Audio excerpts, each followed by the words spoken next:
Good morning आप सभी को। चलिए आज हम पढ़ेंगे क्लास 7 की विज्ञान। चैप्टर का नाम है जल और जंगल। जल और जंगल। चलिए देखते हैं। सबसे पहले चैप्टर का नाम ही है जल और जंगल, तो हम जानेंगे कि जल के बारे में कुछ बेसिक नॉलेज लेंगे। ठीक है, तो देखिए जल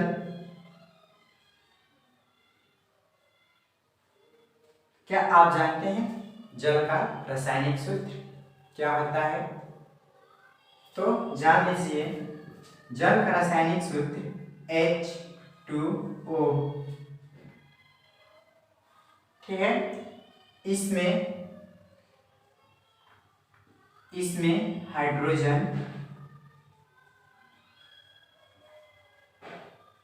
हाइड्रोजन और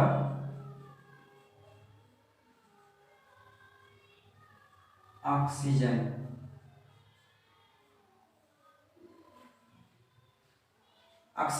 के परमाणु मिलकर के आपस में क्या करते हैं? जल बनाते हैं, अर्थात H2 प्लस O2 मिलकर के क्या बनाते हैं? H2O। ये हो गया हमारा जल, ये हो गया हाइड्रोजन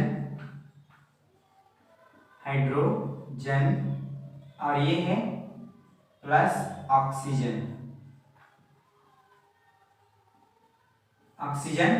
ये मिलकर के क्या बने? दोनों मिलकर के जल, अर्थात हाइड्रोजन के 2 परमाणु और ऑक्सीजन के 1 परमाणु मिलकर के जल बनाते हैं। ठीक है, इस तरह तो हमारे पृथ्वी पर जल की मात्रा बहुत ज्यादा है। ठीक है, लगभग 71% हमारे पृथ्वी पर जल है और 29% ही स्थल भाग है, जिसमें पहाड़ भी है, खाइयाँ भी है। ठीक है, और प्लेन भूमि भी है। ठीक है, और इसी पर जंगल भी है। ठीक है, अब देखिए जब ये हो गया तो क्या आप इसका एटॉमिक भार, ठीक है, एटॉमिक मास अर्थात परमाणु भार इसका जल का जानते हैं? इस यौगिक का क्या होगा? जल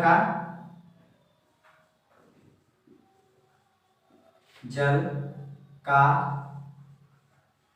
अणु भार कितना होता है? 18 AMU। ठीक है, 18 एटॉमिक मास यूनिट जल का। ठीक है, और उसके बाद तो सबसे ज्यादा पृथ्वी पर तो हमारे जल है, तो इसमें अब बात आ गई कि हम कितने जल का उपयोग पीने में, खाना बनाने में करते हैं। ठीक है, तो सागरों का जल कैसा होता है? खारा होता है, नमकीन होता है। ठीक है, जिसका हम उपयोग पीने में नहीं करते हैं। ठीक है, और वहीं रहा हमारा पीने योग्य पानी, मीठा जल। तो मीठा जल की मात्रा भी बहुत कम है। मीठा जल हमें मिलती है कहाँ से? भूमि के अंदर से। ठीक है, तो मीठा जल भूमि के अंदर से प्राप्त होती है। ठीक है, और इसका स्रोत डायरेक्ट स्रोत मिलती नहीं, चापानल, कुआं, बोरिंग और भी समरसेबुल इत्यादि स्रोतों को बना करके हम जल का आपूर्ति करते हैं। ठीक है, अब कहीं कहीं पर देखे होंगे कि वहां पर ज़्यादा नीचे तक पृथ्वी की बहुत गहराई में जल मिलते हैं, कहीं कहीं पर जल की मात्रा बहुत कम होती है कि गर्मी के दिनों में ये जल की समस्या से सामना करना पड़ जाता है। पीने के लिए हमें पानी नहीं मिलती है। ठीक है, तो वैसे स्थानों पर, और वह एक शहर के विकसित शहर के रूप में स्थान हो, वहाँ पर हमारी सरकार क्या कि पाइपलाइनों द्वारा वहाँ की जल आपूर्ति को हमेशा वहाँ पर जल आपूर्ति करती है, अर्थात वहाँ पर जल पहुँचाती है। तो अगर साइड में कहीं नदी, तालाब, झील हो तो वहाँ से पानी साफ करके प्यूरिफाई करके लेकर के और पाइपों के द्वारा शहरों में पहुंचाई जाती है, वहां पर पानी पहुंचाई जाती है। ठीक है, और हम गांव में या छोटे शहर में रहने वाले लोग इस तरह चापानल, समरसेबल, कुआं, ठीक है, बोरिंग इत्यादि करके हम स्रोत बनाते हैं जल लेने के लिए। क्या आप ये सोचे हैं जब हमारे पृथ्वी के अंदर जल की पेयजल की मात्रा बहुत कम है, तो फिर यह हम पीते रहते हैं निरंतर, तो क्यों नहीं खत्म होते हैं? ये क्यों नहीं खत्म होते हैं? ये खत्म नहीं, इनके बल्कि जल स्तर जो है घट जाती है। ठीक है, जो भौम जल स्तर, भौम मतलब भूमि के अंदर, भौम जल स्तर भूमि के अंदर जो पेयजल पाई जाती है उसकी स्तर कम हो जाती है। ठीक है, लेकिन यह खत्म नहीं होते हैं, बहुत नीचे चले जाएंगे। ठीक है, तो फिर वहां पर पुनः फिर कैसे आते हैं? मान लीजिए कि किसी कहीं पर, ठीक है, हमारे बिहार में ही इधर उधर देखिएगा तो उत्तरी बिहार की ओर, ठीक है, तो उधर क्या होती है, जब गर्मी का था, जिधर वह क्षेत्र जहाँ पर बारिश कम हो और वहाँ का सूखा का समस्या झेलता हुआ क्षेत्र, तो वहाँ पर देखिएगा सूखे गर्मी के दिनों में जल की मात्रा अर्थात जल हमें पीने के लिए नहीं मिल पाती है। कुआं भी सूख जाता है, चापानल भी पानी देना बंद कर देता है। ठीक है, इसके मतलब क्या? तो वहाँ का पानी जल स्तर जो है नीचे गिर चुका है, नीचे चला गया है, सूख गया। ठीक है, तो फिर पुनः ये आ कहाँ से जाते हैं? ठीक है, और यह कैसे आते हैं? तो हमारा ये जल स्तर को फिर पुनः भरने के लिए बारिश होती है, बारिश की पानी तालाबों में, अर्थात जब पेड़ पौधा क्या करते हैं, पेड़ पौधा बादलों को खींच करके, ठीक है, ये बारिश कराते हैं और ये बादल पड़ने के बाद ये क्या होते हैं, कहीं गड्ढा, नदी, तालाब में जल भर जाते हैं।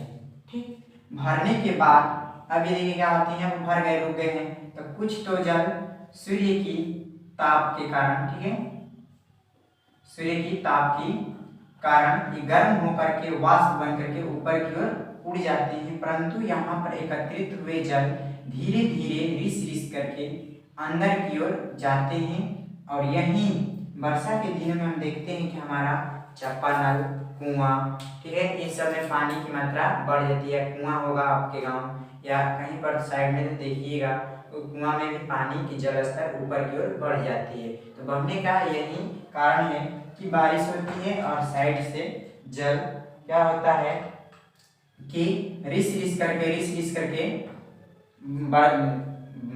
बढ़ जाता है। ठीक है, तो और इसके बाद फिर पुनः जब हम इससे लेकर के चापानल के द्वारा हम क्या करते हैं, इसको खींच लेते हैं। खींचने के बाद खींचने के बाद फिर ये इनकी जो स्तर होती है, मान लीजिए यहाँ तक पानी है तो इसके स्तर लेते हैं, धीरे धीरे खत्म हो जाती है।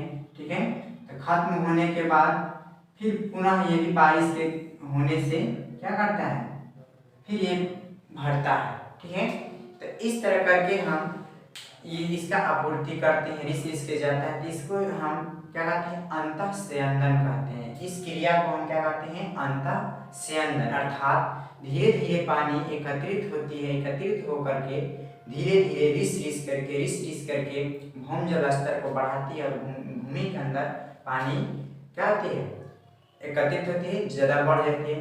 तो फिर हमारा यह एक प्रश्न उठता है कि हम जानते हैं कि हमारा जो समुद्र की पानी है खारा लगता है, बाहर का पानी है उतना हम पेयजल पीने योग्य उतना नहीं रहता है।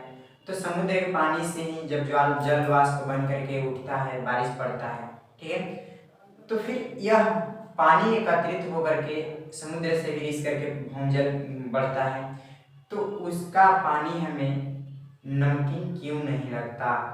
ठीक है, क्यों नहीं लगता? आपके पास अगर इसका उत्तर होगा तो आप कमेंट में लिख सकते हैं, अगर नहीं होगा तो हम बताएंगे। ठीक है, कि ये आखिर क्यों हमें नमकीन नहीं लगता, या वह पानी जब गंदा भरा रहता है तो वह पानी हमें गंदा क्यों नहीं रहता, साफ क्यों हो जाता है? ठीक है, फिर पेयजल कैसे बन जाता है? ठीक है, तो ये जानेंगे फिर। तो तो हम बताएंगे इसको अगले अपने वीडियो में। इसके लिए आपको जो जो लोग इस वीडियो देख करके और जिनको ये पता होगा कि हमारा जल नमकीन क्यों नहीं लगता जबकि वो भी सागर से ही रिस करके जाता है, या गंदा जल फिर वो हमें साफ क्यों हो जाता है, जब कल में आता है तो साफ रहता है, फिर ये कैसे हो जाते हैं, तो इसका उत्तर दीजिएगा, ठीक है। और क्या है कि हर साल ये जल जो होता है तो हमें जल फिजूल खर्च नहीं करनी चाहिए। मान लीजिए कि हमारे पास हमारे गाँवों में, ठीक है, शहरों में जल की आपूर्ति अच्छी है, वहाँ पर जल हमें समय समय पर मिल जाता है और इसके लिए कोई कर नहीं देना पड़ता, खरीदना नहीं पड़ता है, ठीक है।